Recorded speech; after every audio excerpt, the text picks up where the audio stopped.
एक बार फिर स्वागत है आपका। प्राइम टाइम देख रहे हैं आप। इससे पहले कि हम आगे बढ़ें, आपको दिखाता है कि कल सुबह यानी 6 बजे की तैयारियों में किस तरह जुटा है उत्तर प्रदेश और किस तरह जुटा है उत्तराखंड। अपने channel India news Uttar Pradesh Uttarakhand पर आप देख रहे हैं मतगणना की तैयारी। रायबरेली, बरेली, गाजियाबाद, कानपुर, वाराणसी, देहरादून, इलाहाबाद, सीतापुर, हर जगह से हमारे तमाम सहयोगी कल लाइव जुड़ेंगे। लेकिन इससे पहले आप देखिए रायबरेली, जहां पर गांधी परिवार की प्रतिष्ठा दांव पर लगी हुई है। इसके अलावा फिर आप आ जाएं बरेली, यानी रुहेलखंड का वो इलाका जहां पर चाहे समाजवादी पार्टी हो, चाहे बहुजन समाजवादी पार्टी हो, चाहे सपा हो, चाहे बीजेपी हो या कांग्रेस, सभी की प्रतिष्ठा दांव पर। गाजियाबाद, कानपुर औद्योगिक नगरी है। कानपुर ये वही नगरी है जहां पर मनमोहन सिंह पहुंचे थे।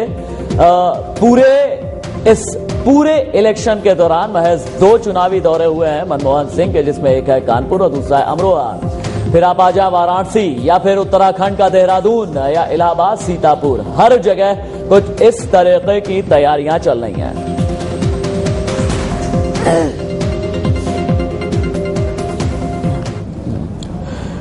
और यूपी के सियासी महासमर में 2 सियासी युवराज आमने सामने दिखे। दोनों ने अपनी पार्टी की जीत के लिए दमखम लगा दिया।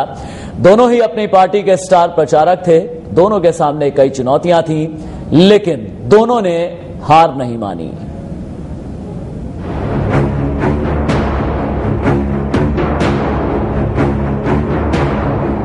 यूपी का ये महासमर इस मायने में खास रहा कि 2 सियासी वारिस, या यूं कहें कि 2 अलग अलग पार्टियों के युवराज पूरे दमखम के साथ मैदान में उतरे। कांग्रेस के कमजोर हो चुके हाथ को मजबूत करने के लिए राहुल ने दिल्ली से लखनऊ तक एक कर दिया। तो वहीं समाजवादी पार्टी का भविष्य कहे जाने वाले अखिलेश ने गांवों और गलियों को खंगालने की पूरी कोशिश की। दामन छोड़ चुके कैडर और दम तोड़ते संगठन के बाद भी राहुल ने हार नहीं मानी। अकेले दम पर यूपी में कांग्रेस को खड़ा करने की जिद ठानी। ये राहुल की जिद का ही कमाल रहा कि लगभग खत्म हो चुकी पार्टी में एक नई जान दिखी। राहुल जानते थे कि बिना किसी ठोस वोट बैंक, पक्के और पुराने कार्यकर्ता के बिना राह इतनी आसान नहीं होगी। साथ ही वो ये भी जानते थे कि विरोधियों के निशाने पर वो ही रहेंगे। बावजूद इसके राहुल अपने अंदाज में लगातार हमला बोलते रहे।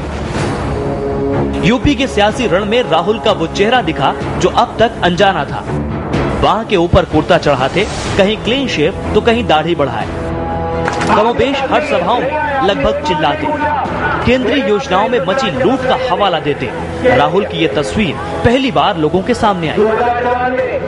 वहीं अखिलेश के सामने सबसे बड़ी चुनौती थी कि समाजवादी पार्टी की पिछले कार्यकाल पर गुंडों के आगे हार मान जाने के लगे दाग को कैसे धोया जाए। अखिलेश ने इन सियासी दागों को धुलने का अपना देसी तरीका निकाला। अखिलेश को मालूम था कि जनता के मन में पुराने डर और भय को निकलवाने का बस एक ही तरीका है, उन्हें भरोसा दिलाया जाए कि पार्टी पिछली गलतियों से सबक लेते हुए आगे बढ़ चुकी है। और इसलिए पार्टी को आगे बढ़ाने के लिए अखिलेश खुद साइकिल पर चढ़ निकले। इतना ही नहीं, चुनाव के दौरान कई मसले आए जब अखिलेश ने पार्टी के छवि के लिए वो फैसले भी लिए जो उनके दल के वरिष्ठ नेताओं को नागवार भी गुजरे। ये बात अलग है कि सियासी रण में जिसे ज्यादा लोग चाहते हैं कि जीत उसी की होती है, लेकिन इन 2 युवा चेहरों की अपनी अपनी मेहनत, सोच और जिद अपने समर्थकों को भरोसा दिलाने में कामयाब रही। Bureau report, India news. और मेरे साथ अभी जुड़ गए हैं खास मेहमान पीएन त्रिपाठी। आप इलेक्शन एक्सपर्ट हैं। स्वागत है आपका त्रिपाठी जी। और राजेश यादव जी हमारे साथ मौजूद हैं। त्रिपाठी जी, ये रिपोर्ट आपने देखी। पहला तो मेरा सवाल ये है कि अगर कांग्रेस जीतती है तो सेहरा किसके सिर बंधेगा, और अगर कांग्रेस हारती है तो ठीक रहा किसके सिर फूटेगा? और यही सवाल मेरा समाजवादी पार्टी के लिए है। देखिए, मेरा ये मानना है कि कांग्रेस को अगर सफलता मिलती है, जो अपेक्षाकृत मुश्किल है, तो भी, और अगर नहीं मिलती है तो भी, राहुल गांधी अपनी जिम्मेदारी से बच नहीं सकते। दूसरी बात यह है कि उन्होंने इस चुनाव के बहुत पहले ही इसकी तैयारी शुरू कर दी थी। और उन्होंने उत्तर प्रदेश का सघन दौरा भी किया। चुनाव को ध्यान में रखकर उन्होंने बड़ी परिश्रम के साथ, बड़ी लगन के साथ कार्य किया। तो अगर अपेक्षाकृत परिणाम नहीं भी मिलते हैं, आशानुरूप परिणाम नहीं भी मिलते हैं, तो भी उन्हें खुले दिल से इसे स्वीकार करना चाहिए। अच्छा। लेकिन ये ठीक नहीं है कि श्रेय आप राहुल गांधी को दें और उसका अपयश किसी और को दें। और यही सवाल मैं अगर समाजवादी पार्टी के लिए करूं तो भी देखिए, दोनों ही लोगों में, राहुल गांधी और अखिलेश यादव में तुलना होना स्वाभाविक है।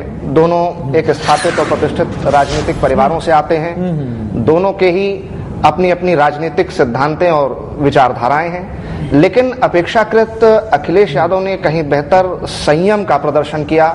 उनका व्यवहार भी, उनका भाषण भी, उनका सार्वजनिक जीवन में जिस प्रकार इस पूरे चुनाव के दौरान प्रदर्शन रहा है, वो प्रशंसनीय रहा है। इसके विपरीत राहुल गांधी की जो एक स्वाभाविक प्राकृतिक छवि है कि वे एक शांत, संयमित, सौम्य चेहरा माने जाते हैं, उसके विपरीत जाकर के उन्होंने कार्य करने का प्रयास किया, जो कि मुझे नहीं लगता कि उनको अपने प्राकृतिक स्वभाव के विपरीत कार्य करना चाहिए था। राजेश जी, मेरे ख्याल से आप लोगों ने तो यूथ आइकन को काफी मिस किया होगा। एक आपके साहब हैं वरुण गांधी, वो कहते हैं कि भैया हमारे पास 55 मुख्यमंत्री मौजूद हैं। उसके बाद पीलीभीत में ही सिमट करके रह गया और पीलीभीत में जनता से ही पूछता है, बताओ मेरा चुनाव चिन्ह क्या है?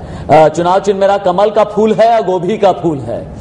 मेरे ख्याल से यूथ आइकन को तो मिस करते होंगे, सही से बताइएगा। नहीं, देखिए, यूथ आइकन की बात करते हैं आज राहुल गांधी या अखिलेश, आप कहते हैं कि ये यूथ आइकॉन है। यदि वास्तव में आप यूथ आइकॉन की बात है, क्या नेता पुत्र ही युवा हो सकता है? क्या जो साधारण नागरिक है, देश का जो आम युवा है, क्या वो युवा नहीं होता? नहीं, आप अपनी लेकिन मैं अपने प्रश्न पे आ रहा हूं। देखिए, आम व्यक्ति, ये तो वंशवाद है। राजीव गांधी, सोनिया गांधी, राहुल गांधी, प्रियंका गांधी और चले हुए एक ही परिवार, आज मुलायम सिंह यादव, अखिलेश यादव आ गए।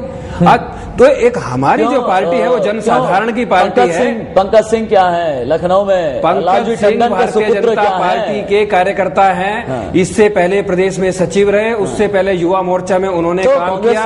कांग्रेस महासचिव राहुल गांधी भी हैं। डायरेक्ट महासचिव उन्होंने की है। डायरेक्ट राजस्थान में गए जाकर के उन्होंने सिर पर मिट्टी ढोई है, वो फोटो पहुंचे, वहां पर उन्होंने जमीन की खाक छानी है। 200 से ज्यादा यात्राएं की हैं। 211 यात्राएं अखिलेश यादव ने किया। क्या लीजिएगा साहब, हम बताइए कि क्या आपके पास कोई यूथ आइकन है या नहीं? हम यूथ आइकॉन की बात करते हैं। नितिन गडकरी यूथ आइकन है?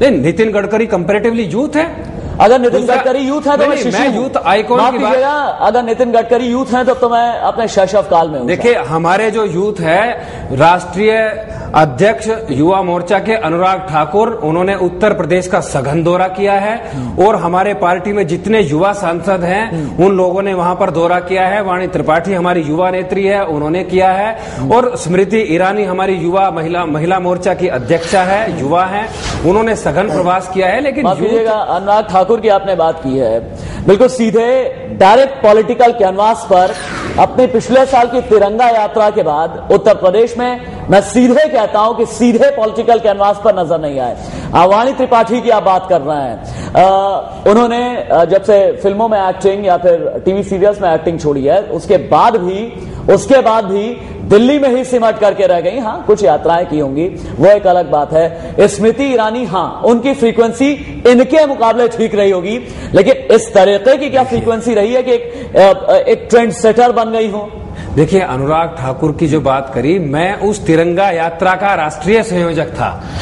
अनुराग ठाकुर की इतनी सफल यात्रा हो रही कि देश के प्रधानमंत्री ने यह बयान देना पड़ा कि इस यात्रा को रोको। क्या आवश्यकता थी?